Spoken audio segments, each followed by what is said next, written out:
In this video, we're going to discuss the elevator behavior. And in fact, we're going to discuss 3 separate behaviors because they're all kind of related.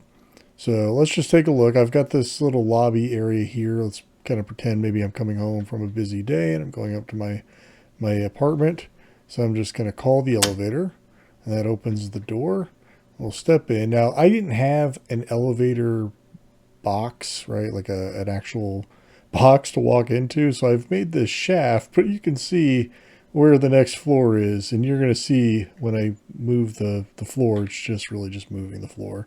And that's how it works. So if this, floor that I'm on were a box, it would be moving the whole box and you would have a better experience, but it is what it is. It's what I had to work with. And now I've arrived up to the floor and I'm up here and here's my apartment. So I can go in, So that's it. Elevator is not that complicated of a concept. Let's take a look and see how that all works together because the setup wasn't that simple. So the first thing we need to know about is the elevator call switch. This is a very specific switch that has to do with elevators. And you can use any switch item that you want, any 3D object that you want, but this behavior controls the elevator. So let's go through the parameters. We have the use range. That's how close do you have to be to this switch in order to interact with it. You have the use message, which is just what the prompt's going to say when you are close enough to interact with it. You have the call message. So the call message really only applies in the event that the elevator is not nearby. So in other words, if that elevator were on the 2nd floor and I had to call it back down to me, then I might receive a call message saying, it's coming or whatever you want it to say. In our case, it was so quick because it was right there that we probably didn't even see it. Then we have the elevator level number. So in other words, this switch is on the 1st floor, which is the 0 floor. Just so you know, indexes always start counting at 0. And so that's why this is floor 0 because it's the 1st floor. So it starts counting at 0. So 0 is the 1st floor. That's where we're on. That's what it's just telling it. We're on the 1st floor currently. The elevator name is just whatever it is that we chose to name the object we're treating as our elevator. So in our case, it's this floor, which is elevator 1. So that's the name of the object. Go back to this. We have the trigger proximity. Now, what this means is, let's imagine again that floor, it had to come from the 2nd floor to the 1st floor. When it gets within this range, it'll trigger whatever this thing is linked to. And in my case, it's this door. So as that door gets within the 200 unit range, it triggers this logic link, the door opens. And so you notice that when I push the button in the beginning, the door just opened immediately. And that was, of course, because it was within the range. Then we have the sound, which is just the sound that the switch makes when you interact with it. So far so good, pretty simple.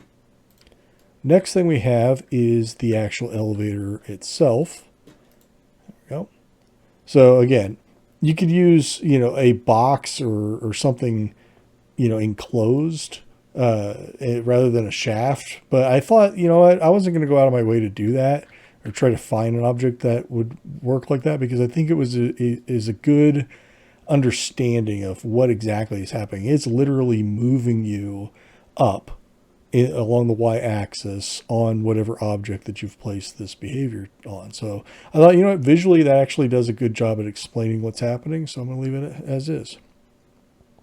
So we have the use text, E to go up, Q to go down.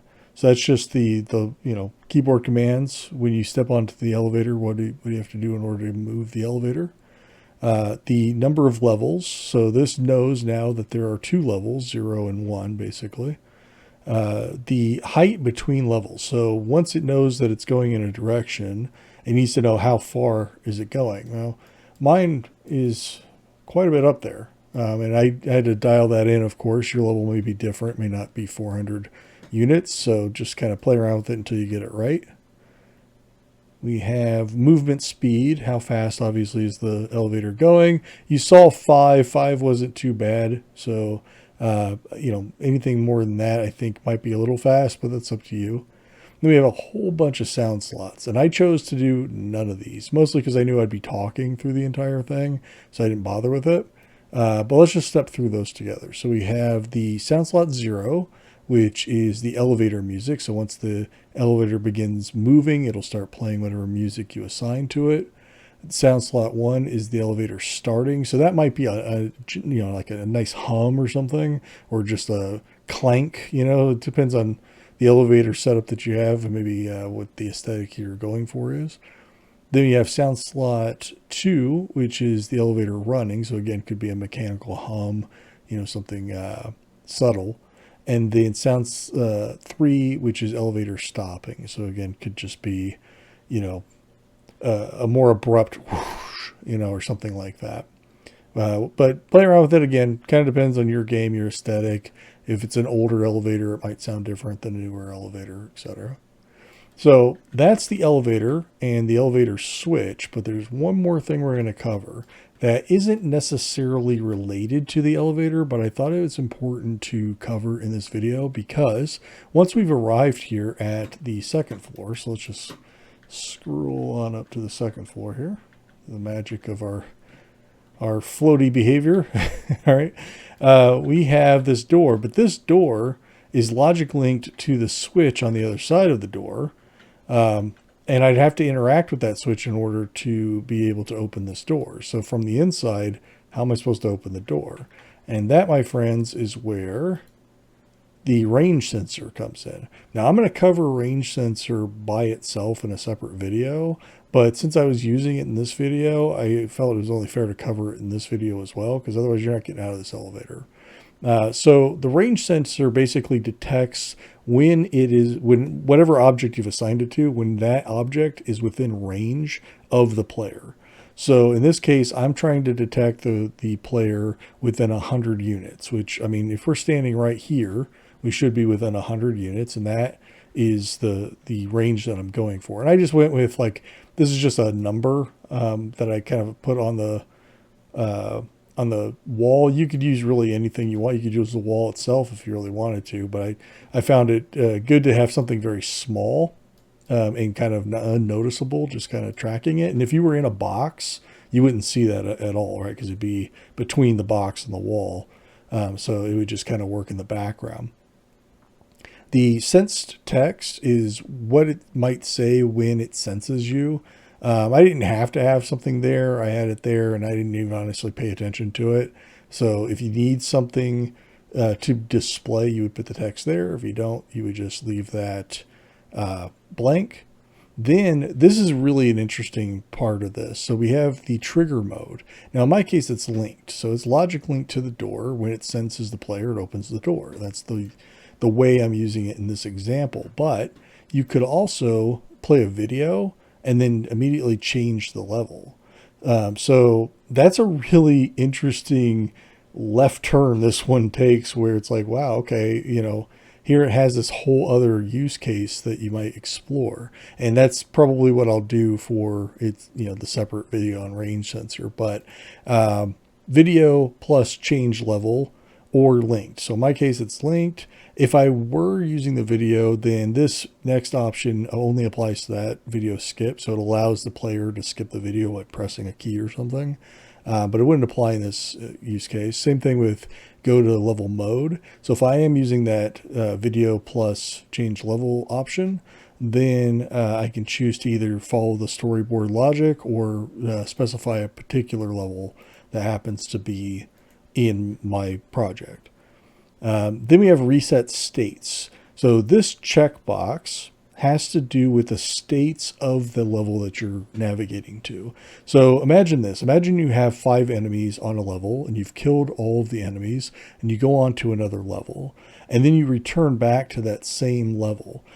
If you restore states, that means those enemies will be back again. They'll be alive. It restores the original state of that level. Otherwise, the level would remain, the enemies would remain dead if you didn't have that tick. So just bear that in mind. How do you want that level to be? Maybe it's not enemies. Maybe it's pickups or who knows. It doesn't matter. And then lastly, the video slot. So if you have a video that you want to play, you would just target that video here, and then that's the video that would play if you're using that particular option. But that's it. That is the way I've set up an elevator in GameGuru Max. And if you've enjoyed the video or if you've learned anything new, please be sure to click the like button down below. It helps the channel out a lot. It makes me feel good. I appreciate it. If you're new here or if you just haven't subscribed yet, would love to have you stick around. We're growing the channel every day. And lastly, if you'd like a notification for whenever new videos are posted, just click the bell icon and that'll notify you when a new video is ready. Thanks so much for watching all the way through, guys, and I'll see you in the next one. Bye for now. Hey, don't forget there's a written guide for every behavior, including ones I haven't yet covered on this channel. And if you want to learn some more, why don't you check out this video next.